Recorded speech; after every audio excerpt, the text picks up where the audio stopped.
Now that Scott Walker is out of the Republican race, many supporters and staffers are up for grabs. The Wisconsin governor officially ended his campaign yesterday after just 71 days. So who stands to benefit most from his exit? Joining us from Washington for analysis is Robert Costa. He's a national political reporter for the Washington Post. So who stands to gain the most from Walker's departure? People on the conservative side of the race. If you're running to the right and you're not trying to be a mainstream establishment Republican, Walker was a real rival for you in Iowa. Now the space opens up a bit.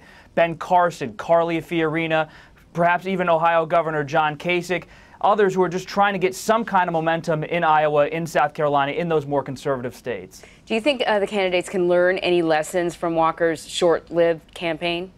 Well, the big lesson is you need hard dollars in your actual campaign apparatus. Walker thought, just as former Texas Governor Rick Perry thought, a super PAC and having millions on the side that you couldn't coordinate with, but that could support you, that would be enough, sufficient to put you through this long, grueling campaign. But they've shown, this campaign process has shown, having a super PAC isn't enough. You really need to have dollars inside.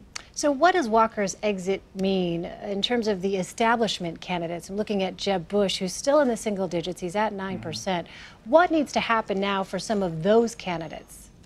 They need to show some kind of energy on the trail, and they need to convince donors to stay with them through this process because it's only late September. Voting doesn't start until February 1st. Bush has $100 million in a super PAC sitting out there, but it's a long time between now and Iowa and New Hampshire when those voters actually go to the polls. And to survive now, you need to perform well in the debates, and you have to have donors who are willing to go the distance. Well, someone who performed well was Carly Fiorina. She's quickly rising now from second-tier candidate to top-3 candidate. Are they managing her campaign well? She certainly seems to have taken advantage of her performance during the last debate.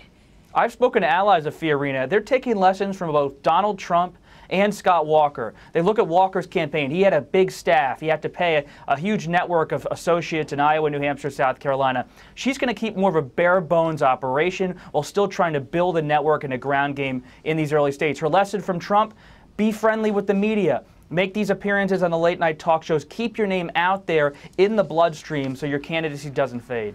What about defending against his attacks, specifically with respect to her business record? We heard some of that during the debate itself. What is her line of defense? What should that be?